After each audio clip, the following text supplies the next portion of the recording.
إن الحمد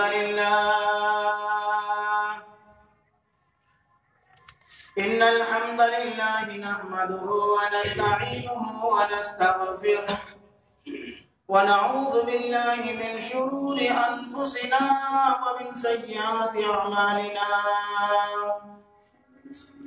من يهده الله فلا مضل له ومن يضلله فلا هادي له، وأشهد أن لا إله إلا الله وحده لا شريك له، وأشهد أن محمدا عبده ورسوله. أما بعد، فإن خير الحديث كتاب الله، وخير الهدي هدي محمد صلى الله عليه وسلم، وشر الأمور محدثاتها، وكل محدثة بدعة، وكل بدعة ضلالة، وكل ضلالة في النار.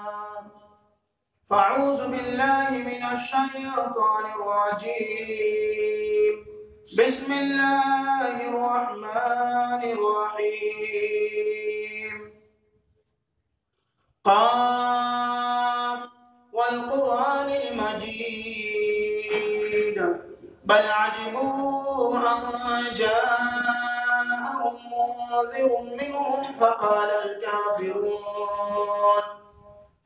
الكافرون هذا شيء عجيب، أئذا متنا وكنا ترابا ذلك رجع بعيد. قد علمنا ما تنقص الأرض منهم وعندنا كتاب حفيظ. بل كذبوا بالحق لما جاءهم فهم في أمر مريج. أفلم ينظروا إلى السماء فوقهم كيف بنيناها وزيناها وما لها من فروج. والأرض مددناها وألقينا فيها رواسي وأنبتنا فيها من كل زوج بهيج، تبصرة وذكرى لكل عبد منيب. ونزلنا من السماء ماء مباركا فأنبتنا به جنات وحب الحصيد، والنخل باسقات لها طلع نضيد، رزقا للعباد وأحيينا به بلدة ميتا كذلك الخروج. كذبت قبلهم قوم نوح وأصحاب الرس وثمود وعاد وفرعون وإخوان لوط وأصحاب الأيكة وقوم تبع، كل كذب الرسل فحق وعيد. أفعينا بالخلق الأول بل هم في لبس من خلق جديد. قال الله تعالى في القرآن المجيد. بسم الله الرحمن الرحيم. قالوا سمعنا فتى يذكرهم يقال له إبراهيم. وقال تعالى في آية أخرى. وما الحياة الدنيا إلا لهو ولعب وإن دار الآخرة لهي الحياة لو كانوا يعلمون. تمام قسم کی تعریفات، بڑائی، بزرگی، کبریائی اس خالق کائنات مالک ارض و سما کے لیے لائق اور زیبا ہے جو تمام انسانوں ہی نہیں بلکہ تمام مخلوقات کا پالنہار ہے، اور تمام مخلوقات کی ساری حاجتوں اور ضرورتوں کو پوری فرمانے والا ہے، اور ان کے الہ ہونے میں اس کے ساتھ کوئی شریک اور پارٹنر نہیں ہے ان کا۔ تنہا اکیلے تمام مخلوقات کی خبر ہر وقت اور ہر لمحہ وہ رکھتا ہے، اور ہر ایک کی تمام طرح کے سوالات اور خواہشات کو وہ تنہا پوری فرماتا ہے۔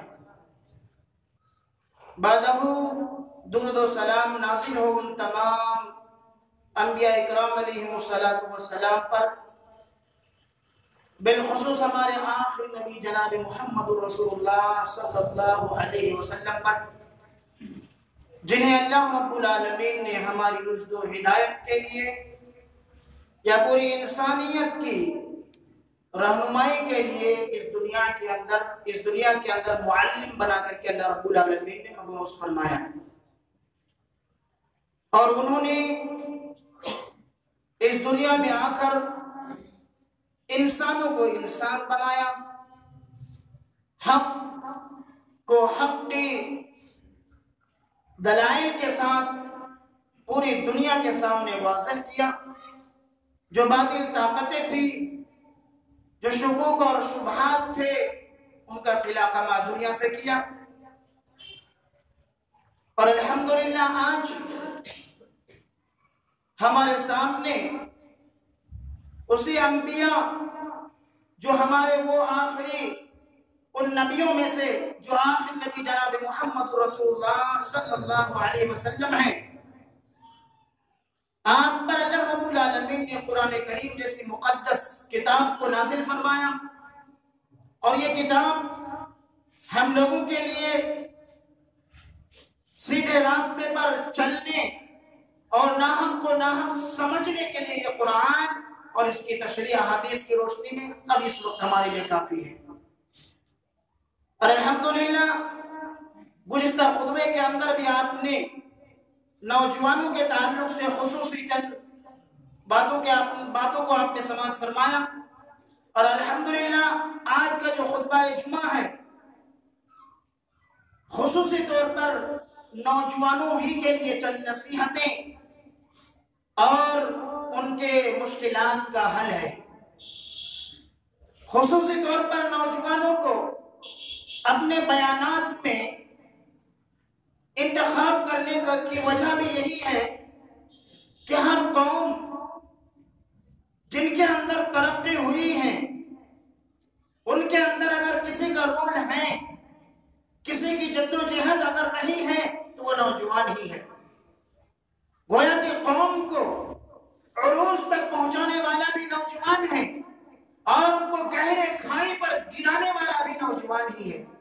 اگر نوجوان ہی وہ قیمتی شے ہے، اگر وہ چاہے تو پورے محلے کے اندر اپنے طاقت سے اپنی صحیح ذہنوں کو استعمال کر کے پورے اسلامی سماج کے اندر سے ایک ایک برائی کو ختم کرنے کے لیے یہی اہم ثابت ہو سکتے ہیں۔ اور اگر چاہے یہ نوجوان کہ دین سے دور رہ کر کے پورے سماج کو گندا گند بنا دے اور پوری ان کی جو ہے خرابی سے، ان کے گناہوں سے، تو پورا معاشرہ ہی تباہ و برباد ہو کر کے رہ جائے گا۔ تو گویا کہ پتہ یہ چلا کہ نوجوان ہر قوم کے اندر، ہر جگہ، ہر زمانے کے اندر ایک اہمیت کے حامل شخصیت ہے۔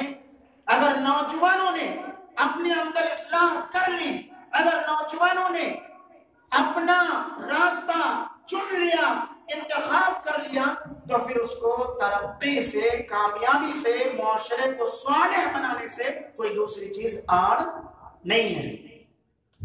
کیونکہ یہ وہ نوجوان ہے، اب انبیاء کے زمانے کے اندر دیکھیں، اس دین کی سیرابی میں، اس دین کی سچائی میں کتنا ان لوگوں کا جد و جہد رہا ہے، کتنی ان کی محنتیں رہی ہیں۔ آپ دیکھیں ابراہیم علیہ السلام ابھی تو نبی نہیں ہوئے تھے، ابھی بچپنے کی زندگی تھی، ابھی ایک نوجوان تھے ہمارے اور آپ کی طرح۔ اس زمانے کے اندر انہوں نے اپنے معاشرے کے اندر سے، اپنے قوم کے اندر سے کس طریقے سے بت پرستی اور کفر و شرک کے دلدل کے ماحول کو ختم کرنے کے لیے رول ادا کیا، ان کے واقعات کو پڑھیں قرآن میں۔ ابراہیم علیہ السلام تنہ تنہا توحید پرست نوجوان، جدھر بھی نظر دوڑاتے ہیں لوگ غیروں کے سامنے جھکتے ہیں، لوگ غیروں سے اپنی امیدیں رکھتے ہیں، غیروں کے سامنے جا کر کے اپنی مٹھائیاں چڑھاتے ہیں۔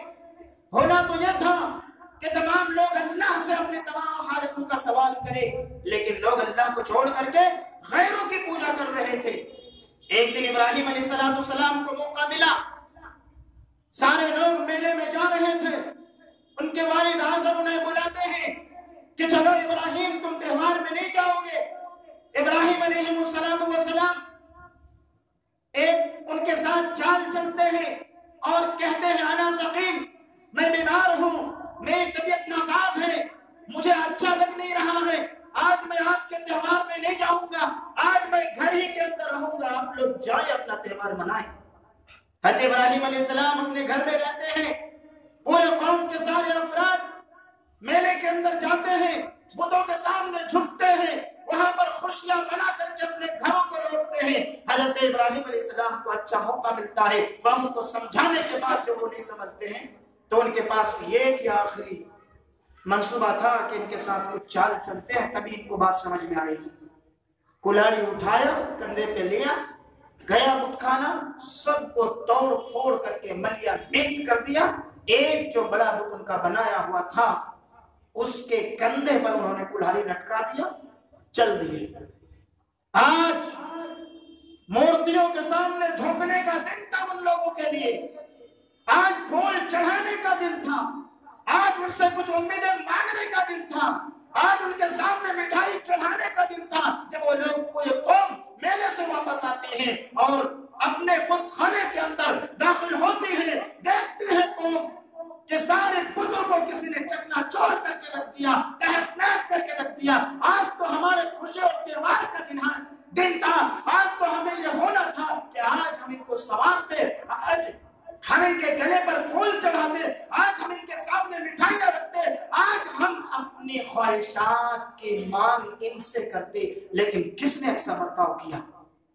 چرچا ہوتا ہے، غصہ ہوتے ہیں، غضبناک ہوتے ہیں، اور پھر تلاش کرنا شروع کر دیتے ہیں کہ آخر معاملہ جو بتوں کو توڑنے کا ہے یہ کس کے ہاتھ سے انجام پایا ہے۔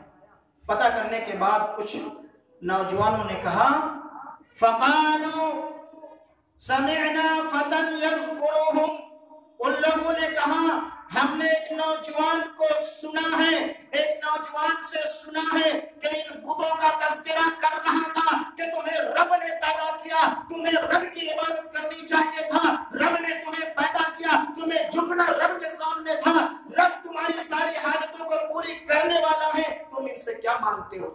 ایک نوجوانوں سے ہم نے سنا تھا یقال له ابراہیم، میں نام بھی اس کا بتا دیتا ہوں، اس نوجوان کا نام ابراہیم ہے۔ بلایا جاتا ہے، پکڑ کے لاتے ہیں کہ ابراہیم تم نے ہمارے معبودوں کے ساتھ ایسا برتاؤ کیا ہے۔ ابراہیم علیہ السلام کہتے ہیں کیسا؟ کہ ہمارے بتوں کو توڑ پھوڑ کس نے کیا؟ ابراہیم علیہ السلام کہتے ہیں کہ دیکھو بت خانے میں جا کر کے کلاڑی کس کے پاس ہے؟ جو بڑا ہے آج غصے میں آیا اور بڑے نے چھوٹوں پر حکومت کیا، ان کو توڑ دیا۔ کلاڑی ان کے پاس ہے، اس نے توڑا۔ اگر تم مانتے نہیں ہو تو پوچھ لو ان سے۔ یہ لوگ اندر اندر بڑے غضبناک ہوئے، شرمندہ بھی ہوئے کہ یہ بات نہیں کر سکتے، بول نہیں سکتے، سن نہیں سکتے، حرکت نہیں کر سکتے، آخر یہ بولیں گے کیسے کہ ایسا معاملہ کس نے کیا؟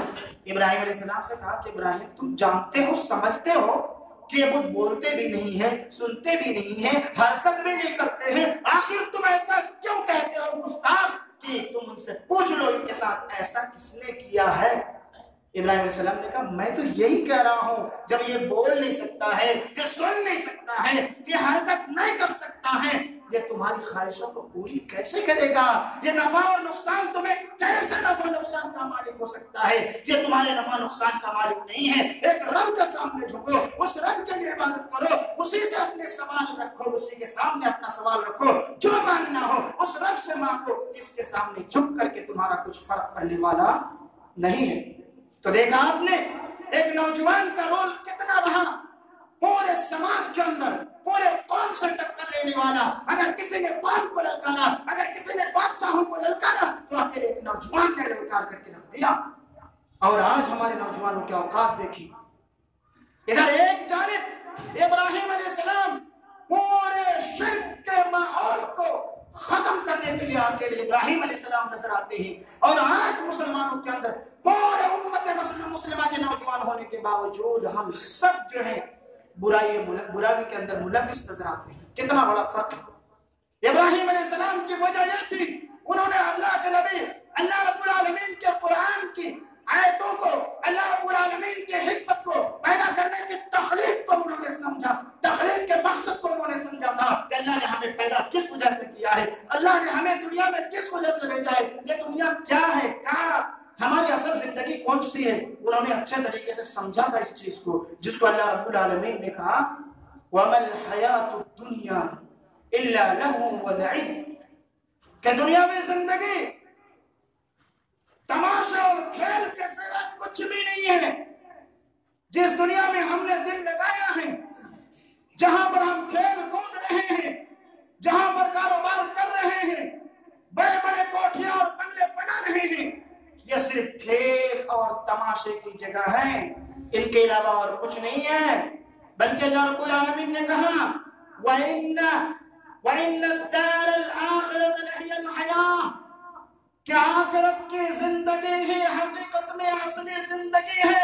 تم نے دل کہاں لگایا، تم نے دل کیسی جگہ میں لگا دیا جو تمہارے لیے کچھ فائدے کی ہی نہیں ہے۔ اصل زندگی تو تمہارے آخرت کی ہے۔ لو کانوا یعلمون، اگر یہ لوگ جانتے سمجھتے تو پھر انسان اس دنیا کے اندر بے جا لایعنوں کاموں کے اندر اپنی عمر کو برباد اور ضائع نہیں کرتے۔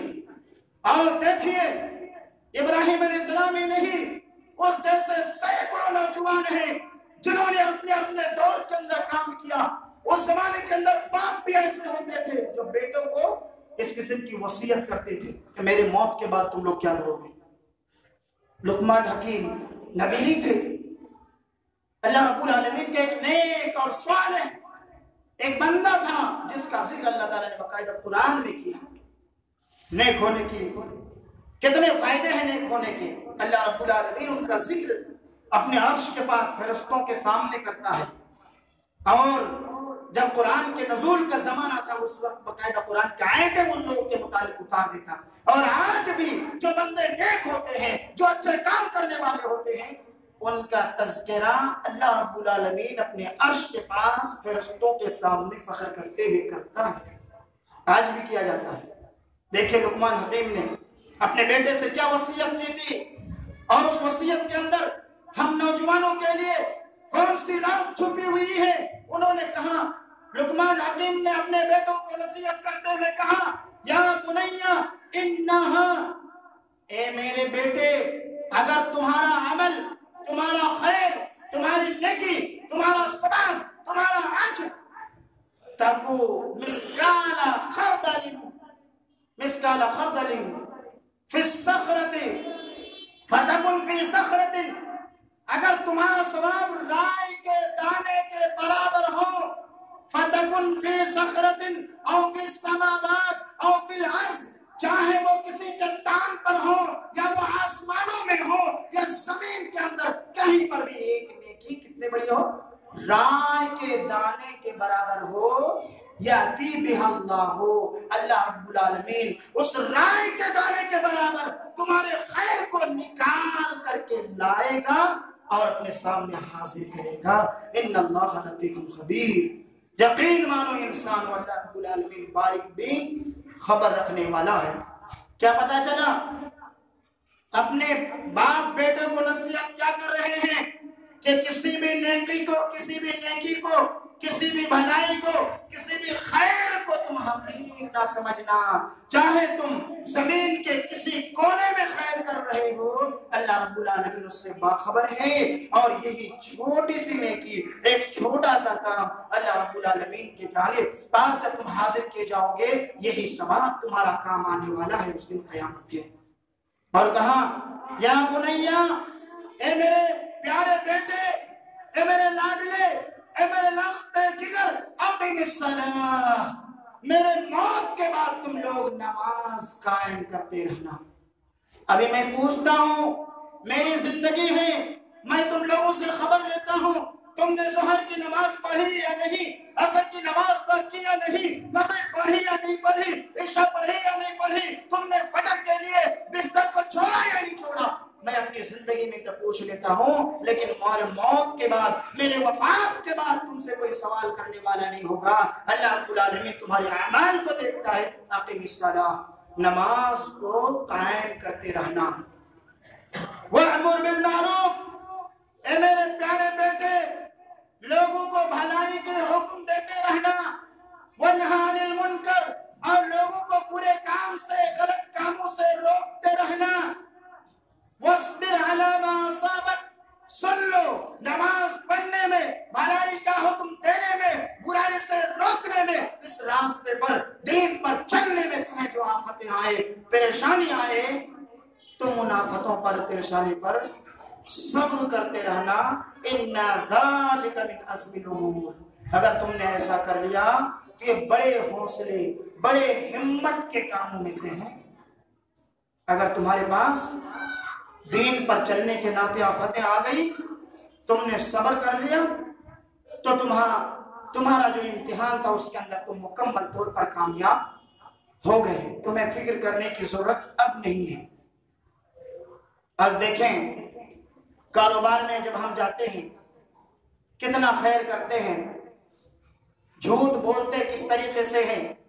ایک مزدور اور کام کرنے والا ہوتا ہے، ان کے سامنے سے جیسے ہی ذمہ دار شخص، ٹھیکیدار شخص غائب ہو جاتا ہے، اپنی ڈیوٹیوں کے اندر کوتاہی اور کمی دیکھیے کس قسم سے کی جاتی ہے۔ ہر ایک کا مقصد یہ ہے دنیا کے اندر کیسے تیسے ہمارے پاس حرام طریقے سے ہوں، غلط راستے سے ہوں، جھوٹ کے ذریعے سے ہوں، دھوکہ دھاڑی کے ذریعے سے ہوں، بس ہماری زندگی گزرنے کے لیے سامان مہیا ہونا چاہیے، یہ انسان کا اصل مقصد ہے۔ اسی طریقے سے اللہ رب العالمین نے انسان کی حقیقت کی جانب اشارہ کیا کہ اللہ الذی خلقکم من ضعف، کہ اللہ رب العالمین کون ہے نوجوانوں؟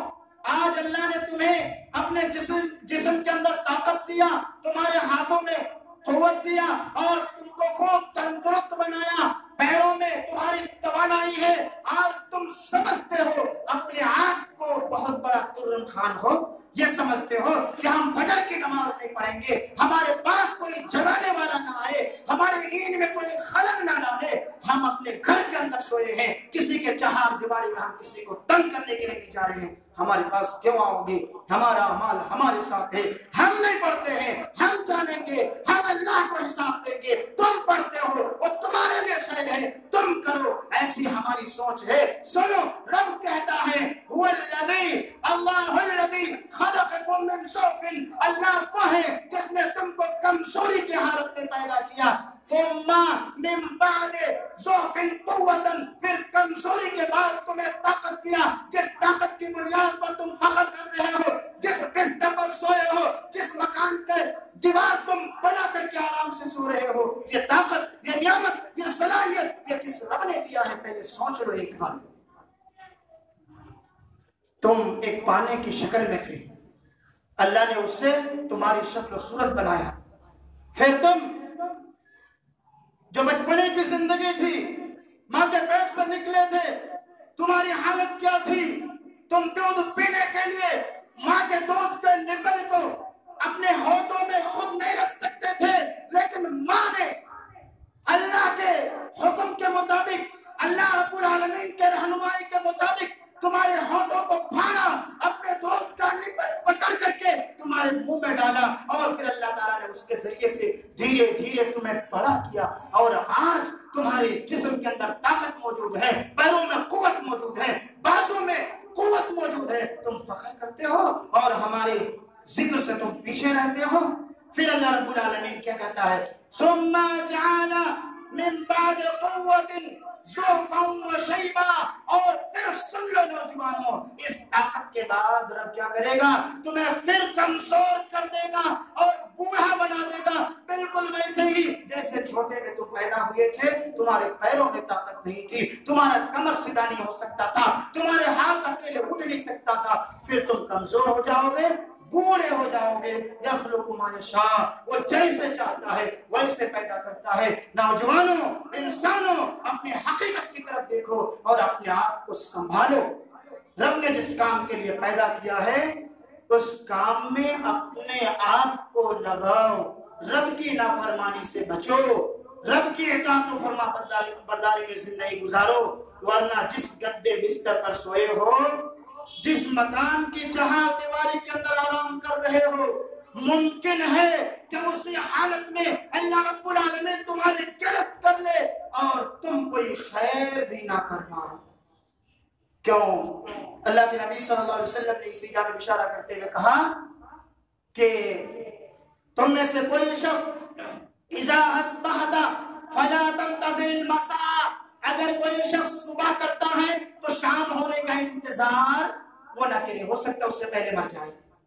وَإِذَا أَمْسَيْتَ، اور تم میں سے جب کوئی شخص شام کر لے فَلَا تَنْتَظِرِ الصَّبَاحَ، تو صبح کا انتظار نہ کرے، ہو سکتا ہے کہ شام کیا ہے اور رات بھر کے اندر اللہ رب العالمین اس کی روح کو قبض کر لے۔ تو مومن کی زندگی تو ایسی ہونی تھی، لیکن ہم نے اپنے آپ کو کیا کیا؟ ہم نے اپنے آپ کو کہاں پر لگا دیا؟ ہم جدھر بھی نکلے گناہوں کی جانب ہمارا قدم دوڑتا ہوا جا رہا ہے، ہماری آنکھیں گناہوں کی طرف بلند ہو رہی ہیں، ہمارا دل گناہوں کی جانب لپک رہا ہے، ہماری سوچ، ہماری فکر، ہمارا ذہن بالکل گناہوں کے ذریعے سے پورا بھر چکا ہے، اور ہم ہے کہ بس اپنے جوانی کی تاؤ میں پڑے ہوئے ہیں، ٹھنڈے بستر میں آرام کرتے ہیں، اور ہم نے آخرت کو بھلا دیا۔ سن لو، جو لوگ خوشحال ہیں گناہ کرنے کے بعد بھی یہ سوچتے ہیں کہ اللہ رب العالمین ہم سے راضی ہے، تبھی تو اللہ رب العالمین کچھ نوازتا ہے۔ جیسے کچھ لوگوں کی سوچ ہوتی ہے، کہتے ہیں کہ فلاں نوجوان بڑا نیک انسان ہے، قرآن کی تلاوت کرتا ہے، پانچوں نماز جماعت کے ساتھ پڑھتا ہے، اور پھر ان کا بات چیت کا سلیقہ، لوگوں سے ملنے جلنے کا طریقہ بالکل اسلامی تعلیم کے عین موافق ہے، پھر بھی وہ شخص اتنا پریشان کیوں ہے؟ اتنا پریشان کس وجہ سے ہے؟ اللہ تعالیٰ نے بھی اس کی وضاحت کیا ہے بعض جگہوں میں قرآن میں کہ فَلَمَّا نَسُوا مِمَّا ذُكِّرُوا بِهِ، کہ ہم انسان کو نعمتیں اس قسم کی جو دیتے ہیں، بس اوقات کیا ہوتا ہے کہ جب انسان ان نصیحتوں کو بھول جاتا ہے جو نصیحتیں انسان کو کی جاتی ہے، تو پھر اللہ تعالیٰ کیا کرتا ہے، فَتَحْنَا عَلَيْهِمْ أَبْوَابَ كُلِّ شَيْءٍ، اپنی نعمتوں کے سارے دروازے اس پر کھول دیتا ہے۔ ادھر سے بھی لوگ خوشحالی، ادھر سے بھی خوشحالی، رشتے بھی اچھے، من کے مطابق، پیسہ یا نا ہر کوئی اچھا، بھی پیسہ جس کے پاس رہے اس کا ہر کوئی اچھا ہے، ادھر سے دولت، ادھر سے دولت، ادھر سے رشتہ داری، ادھر سے ہر طرح سے خوشحالی ان کے پاس، چین، سکون، راحت، ہر طرح کی خوشحالی، دل لگی، سب کچھ کی راحت، ہر طرح سے ابواب، فتحنا ابواب کل شیء، ہم ہر چیز کے دروازے اس پر کھول دیتے ہیں، اور پھر کیا کرتے ہیں، حتی اذا فرحوا بما اوتوا، یہاں تک کہ جب وہ ان نعمتوں کے اندر مگن ہو جاتا ہے جو انہیں دیا جاتا ہے، وہ سمجھتا ہے کہ رب تو مجھ سے خوش ہو کر کے نواز رہا ہے، اب ان کاموں میں وہ مگن ہو گیا، ان کاموں کے اندر وہ مگن ہو گیا، بزی ہو گیا، خوش ہو گیا، ان میں لگ گئے، پھر کیا ہوتا ہے، اخذناہم بغتۃ فاذا ھم مبلسون، اور ہم اس شخص کو اب اچانک پکڑ لیتے ہیں اور وہ خیر سے بالکل ہی نا امید رہ جاتا ہے۔ کوئی خیر کا کام نہیں کر پاتا۔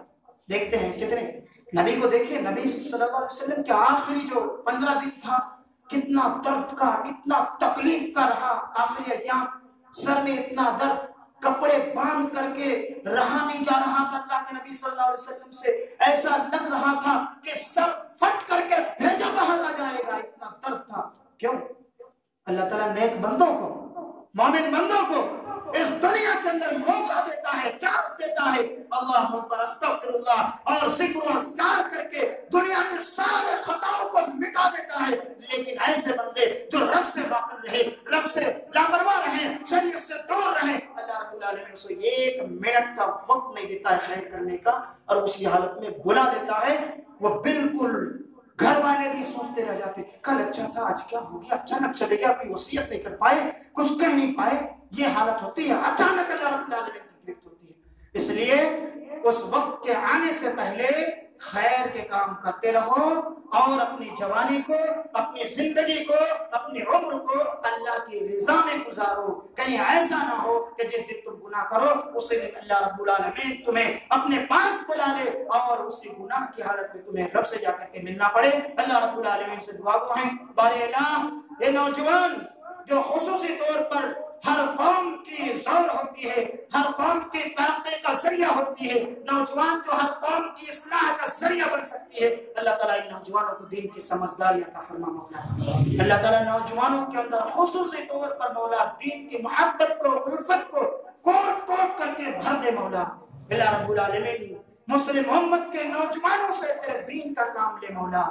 اللہ ہمارے معاشرے کے اندر، ہمارے سماج کے اندر، ہم لوگوں کے اندر بہت طرح کی، ہر طرح کی فتنے، ہر طرح کی خرافاتیں آ پڑی ہے مولا۔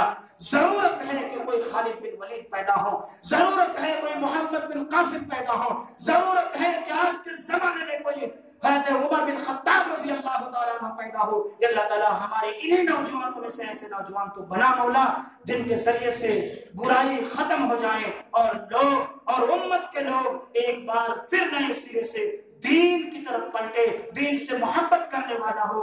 آمین۔ بارک اللہ لنا ولکم فی القرآن المجید ونفعنا وإیاکم بالآیات والذکر الحکیم، انہ تعالی جواد کریم ملک بر الرؤوف الرحیم۔ إن الحمد